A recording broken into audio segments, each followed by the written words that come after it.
Le gouvernement est l'entité la plus cruelle de One Piece. Depuis plus de 800 ans, ils ne cessent de manipuler ce monde et de réduire des citoyens en esclavage. Leur seule justification, c'est un acte soi-disant héroïque qui les a permis de prendre le monde, d'abattre les royaumes célestes et de le séparer en morceaux. Eh bien nous, on vous dit que non. La vérité, elle est là, les Nakama. Cet acte était le plus horrible d'entre tous. C'est le célèbre massacre de Marijois qui a vu la mort de presque tous les rois de cette époque. Les 20 rois qui ont soi-disant bâti ce monde sont morts. Ils ont tous été éradiqués en même temps, effacée de la surface de la Terre. Mais malheureusement pour Im-sama, une voix s'est levée dans tout ça et elle a transmis un message jusqu'à présent, jusqu'à la génération actuelle. C'est la voix de Lily Nefertari. Et bienvenue sur React les Nakama sur la chaîne qui va vous spoiler absolument tout le siècle oublié et même ce qui s'est passé après.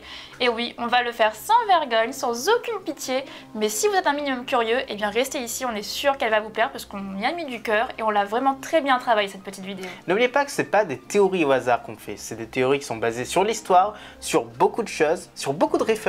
Et là, vous allez voir, Lily, cette Lily en question, elle a d'énormes références divines, d'énormes références à la Bible, d'énormes références au premier livre du monde, le livre de Gilgamesh, l'épopée de Gilgamesh. Et croyez-nous, ça va être super intéressant. Petit point également sur la chaîne, actuellement on est en train de tout remodeler au niveau du Discord, donc n'hésitez pas à rester informé, de toute façon le lien est en commentaire, mais une fois que ce sera fini, il y aura des petits jeux, des petits cadeaux, plein de choses, donc restez informés. Vous pouvez y aller, vous pouvez le rejoindre ce Discord si vous n'êtes pas déjà dessus. D'ailleurs, n'oubliez pas qu'on devient de plus en plus actif sur tous les réseaux, mais vraiment tous les réseaux, surtout Twitter, donc allez-y. Et franchement, on s'est découvert une âme de personne assez drôle, c'est pas vrai, allez-y, vous allez voir. Et place à la vidéo. Allez, c'est parti. Le gouvernement.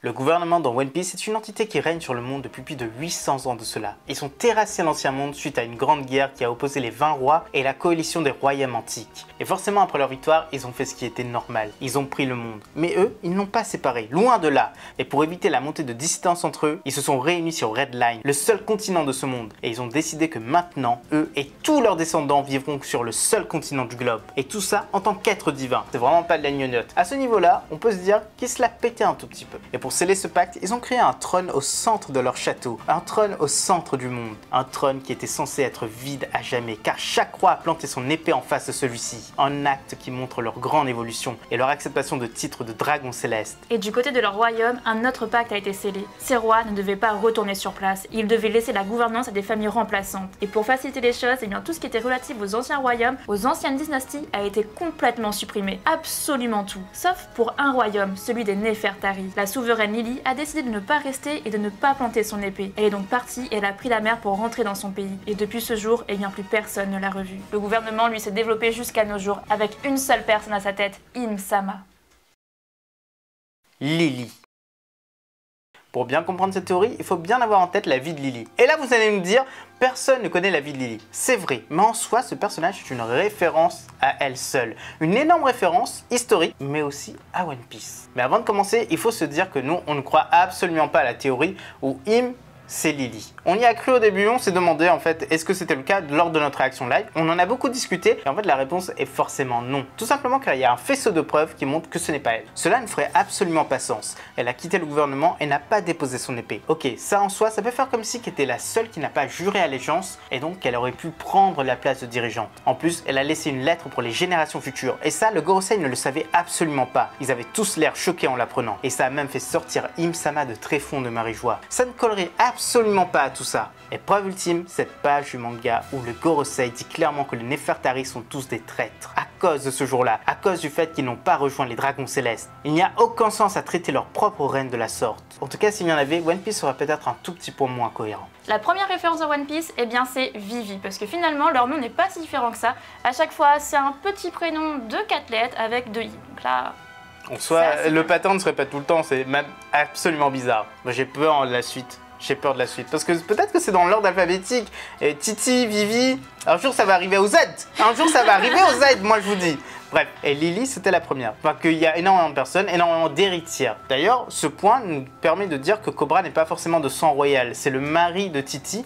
Et donc Titi était celle qui avait la couronne, qui est née princesse. Cobra n'est pas née prince, exactement comme Neptune sur l'île des hommes poissons. En tout cas, la mère de Vivi, c'est bien Titi. Et lorsqu'Im-sama regarde la photo de Vivi, la personne à la tête du gouvernement doit avoir un choc, car c'est sans doute le même visage que cette fameuse Lily. Il y a également un petit détail à noter, c'est que sur la Bible de Kuma, il y a un visage qui ressemble énormément à la maman de Vivi. Alors peut-être que ce visage finalement, c'est peut-être Lily, la fameuse reine. La seconde référence, c'est cette fameuse lettre destinée aux générations futures. Cette lettre ressemble étrangement à celle laissée sur l'île des hommes poissons par un nommé Joy Boy. Et clairement, l'ensemble, le contexte, le fait que ce soit Robin qui parle à chaque fois au souverain, au roi, ça titille. Ça fait vraiment comme si que le lien était énorme. On ne peut pas se dire que Lily était méchante à ce moment. Dans la dernière théorie, on va évoquer quelque chose d'autre, une possibilité. Mais pour le moment, ce ne sera pas le cas. La troisième référence vient de l'épopée de Gilgamesh. Une divinité du nom de Inanna veut faire d'un arbre sacré son trône. Or, 3 êtres vivants y ont élu domicile. Un serpent, un oiseau et une femme, dénommée Lilith. Triste et désireuse de cet arbre, la déesse va faire chasser ces 3-là par un de ses envoyés, par son frère. Et c'est ainsi que Lilith disparaîtra dans le désert. Dans cette référence, finalement, on pourrait très bien se dire que la déesse, c'est Im-sama. L'envoyé, les cavaliers divins, et l'arbre, tout simplement le monde. Le fameux monde où Im-sama voudrait en faire son trône. Ça a l'air totalement logique. Im-sama veut conquérir le monde. Elle a conquis le monde. Peu importe si on dit il ou elle. Et elle a chassé toutes les personnes qui étaient là. Peut-être que le serpent, Lilith, c'est la vraie Lilith. Ça, c'est certain. Donc, elle a été chassée. Et dans cette version, Lilith, elle va disparaître dans le désert. Le désert, c'est Alabasta. Lilith. Ça coule tellement de sources qu'on se demande en fait comment ne pas voir le parallèle. Et là pour le coup, elle va disparaître avant d'arriver chez elle. Peut-être qu'elle a disparu dans le désert, mais non, on n'y croit pas. Elle a disparu en chemin, alors que les cavaliers célestes sont venus la chercher. Elle est morte en chemin. La quatrième référence est une référence biblique. Lilith aurait été la première femme d'Adam, une femme qui ne se serait absolument pas entendue avec lui et qui aurait pris la fuite. Elle serait allée vers la mer Rouge. Et Dieu a mandaté des anges pour la trouver et la ramener, ou alors la tuer si elle était récalcitrante. Selon cette légende biblique, la fameuse Lilith aurait fait une promesse pour échapper à la mort. Dans notre cas, on ne pense pas que ce soit le cas, mais ça fit encore très bien à notre situation. Mais ça, on en parlera dans la seconde théorie. Le plus étonnant, c'est que dans presque tous ces textes, Lilith devient un démon. Elle devient une entité maléfique. Alors ici, est-ce que ce sera le cas? Eh bien oui, car après tout, les démons, ce sont bien les ennemis des dieux. Théorie numéro 1, le secret d'Im-sama. Dressrosa est l'un des arcs les plus importants de One Piece. À l'instant où on a dit ces mots, je suis sûr que nombre d'entre vous ne sont pas d'accord. Et pourtant, à la fin de cette théorie, nombre d'entre vous le seront forcément. Vous comprendrez très vite que ça n'a rien à voir avec la chute de Doflamingo, ou même la création de la flotte de Luffy. Mais ça a tout à voir avec les actions de l'ancien Shichibukai, l'homme qui, comme vous le savez, détient tous les secrets du gouvernement. À un moment de sa vie, il est passé de grand criminel à Shichibukai. Il a même pu reconquérir un territoire qui appartenait à ses ancêtres, les Don Quichotte, tout en manipulant la mémoire de tous. Merci Sugar. Et tout ça, il le dit lui-même. C'est grâce aux connaissances qu'il a acquises, aux connaissances qui viennent sans doute directement du siècle oublié. Et peut-être même qu'il connaît l'existence d'Im-sama. Mais qu'a fait Im-sama pour être détestable? Qu'a fait Im-sama pour se cacher aux yeux de tous? Qu'a fait Im-sama qui pourrait faire tomber le gouvernement si jamais l'ensemble du monde l'apprenait? Eh bien, on vous l'explique maintenant. Le parallèle entre les deux est assez étonnant. L'image de Doflamingo avec ses suivants est littéralement la même que celle d'Im-sama face aux 5 doyens. Les deux ont un lien avec les dragons célestes, et maintenant l'un est au fond de l'océan alors que l'autre est au sommet. Oda cache une chose vraiment intéressante avec ça. Et pour nous, leur action est la même, mais à différentes échelles.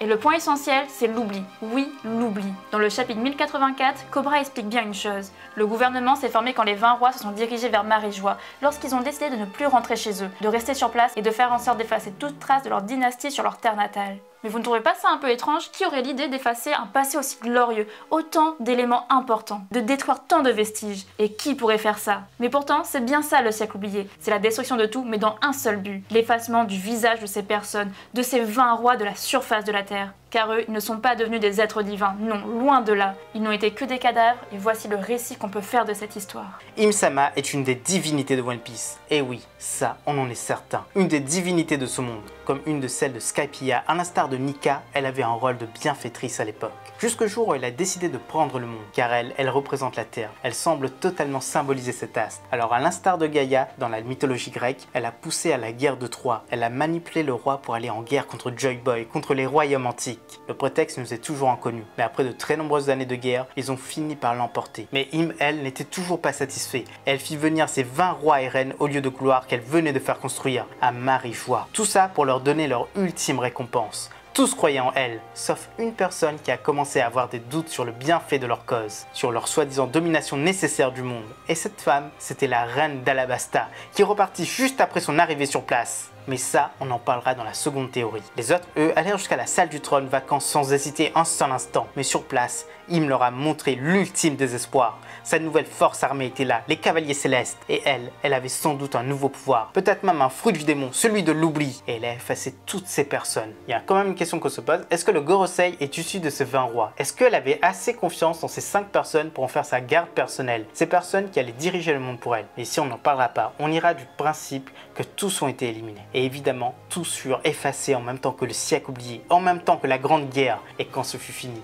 tous furent massacrés. Pour éviter que le peuple ne pose trop de questions et se révolte, une scandaleuse machination fut mise en place. Des personnes lambda furent choisies pour incarner les dragons célestes, pour faire croire que les rois avaient bien vécu ici et qu'ils avaient eu une descendance. Et de ce fait, Im Sama s'est approprié tous les pouvoirs de ce monde, toutes les armes et toutes les richesses. Et personne ne pouvait ni n'avait le droit de les lui voler. Les rois et leurs familles étaient tous morts, les dragons célestes étaient des faux, et personne ne pensait plus à eux dans ce monde. Leur dynastie n'existait plus grâce à son pouvoir. Au fil du temps, les descendants des faux dragons célestes ont pensé qu'ils étaient les vrais, et de toute façon, ils avaient absolument tout pour eux. Pouvoir, richesse, femmes, il ne manquait absolument de rien. Alors pourquoi aller remettre tout ça en doute? N'oubliez jamais que le Gorosei, se tenant face à Im Sama, a lâché ses mots. Qui devons-nous effacer cette fois? Eh bien, ces mots correspondent bien à ce pouvoir, à l'effacement. Hélas pour eux, une personne avait compris tout ça. C'est la reine Nefertari Lili. Et elle, eh bien, elle n'était pas là. Elle n'a pas pu être touchée. Elle n'a pas pu être oubliée. Et du coup, sa dynastie non plus ne l'a pas été. Et tout ça, ça justifie totalement cette théorie de l'oubli. Lili, elle est devenue la maudite. Et là, c'est le sujet de la seconde théorie.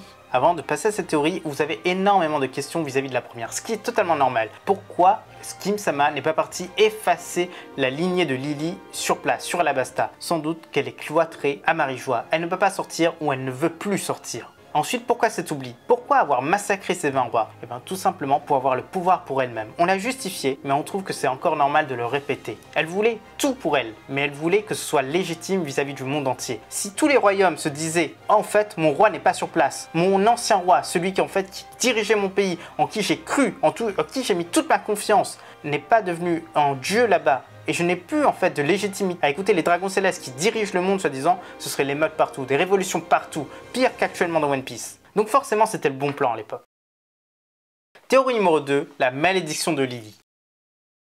Lili, la reine d'Alabasta, a pris part à la grande guerre du siècle oublié. En tant que souveraine aimante, elle a dû croire en l'idéologie d'Im Sama. Elle a dû croire que l'ensemble des événements visaient à protéger tous les peuples de ce monde. Alors oui, les massacres ont dû pleuvoir à ce moment. Surtout si on considère qu'elle ou un membre de sa famille était une arme antique. Mais ça ne sera pas l'objet de cette vidéo. D'ailleurs, on a déjà fait une vidéo sur le sujet, sur l'arme antique Pluton, qui était la princesse d'Alabasta au temps du siècle oublié. Elle s'affiche en haut à droite, elle est sortie il y a plus d'1 an de cela, et franchement, on est trop content d'avoir extrêmement bien parlé de cette reine dans cette vidéo. Alors allez faire un tour si vous avez le temps. Mais après la guerre, Lili a dû comprendre quelque chose. Elle est peut-être même celle qui a fait tomber Joy Boy. Et lorsqu'elle a voulu emmener le prisonnier jusqu'à Im Sama, elle a commencé à lui parler durant le voyage. Exactement comme Sol avait fait pour Nico Olvia. Et elle a commencé à avoir des doutes sur ses actes. Elle a commencé à douter du but d'Im Sama. Et lorsqu'ils sont arrivés sur la future Terre Sainte, Lili a quand même livré Joy Boy. Elle s'est entretenue avec Im. Elle lui a demandé la vérité. Et même s'il n'y avait que mensonge, la reine Lili a tout compris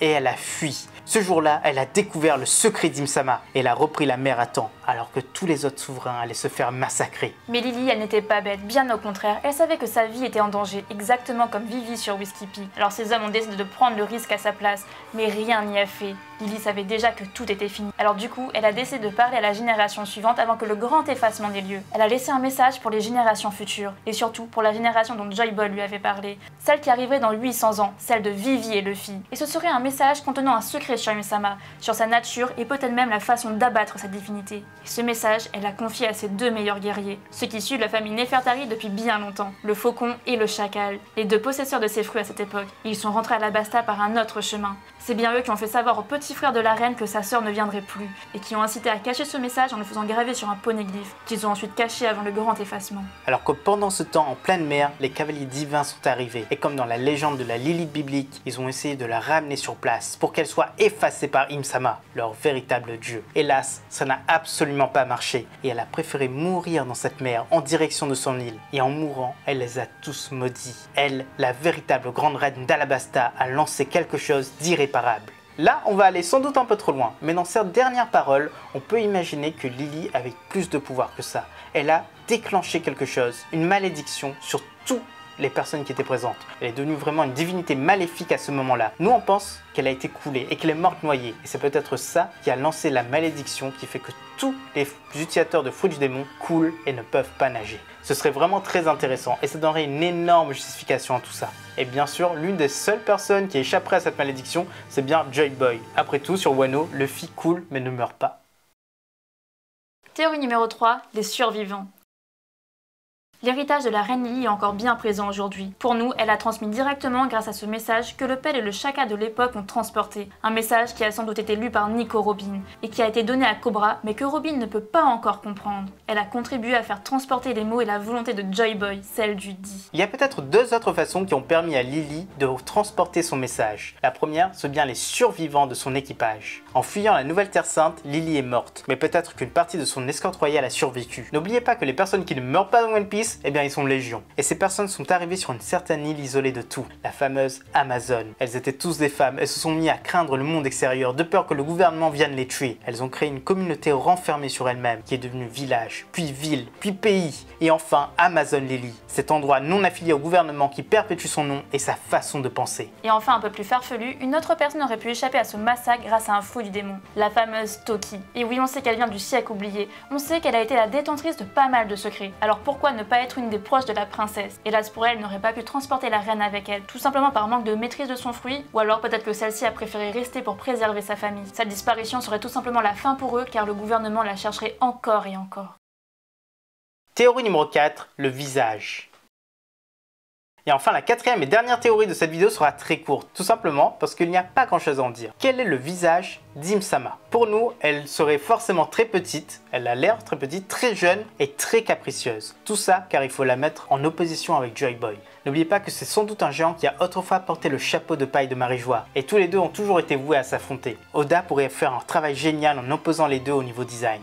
On va quand même mentionner l'idée que Lily soit finalement Im-sama, même si nous, on n'y croit pas vraiment. Mais en tout cas, si c'est le cas, eh bien on aurait peut-être dans l'idée que ce serait une Im-sama qui soit obligée de changer de corps pour survivre à chaque fois. Et ça vraiment, ce serait le comble de l'horreur. Peut-être qu'elle choisirait son corps à chaque fois, et à l'époque, elle a choisi le corps de Lily. Pourrait expliquer éventuellement qu'elle ne soit pas rentrée à la Basta, et donc foirer toutes nos théories juste avant.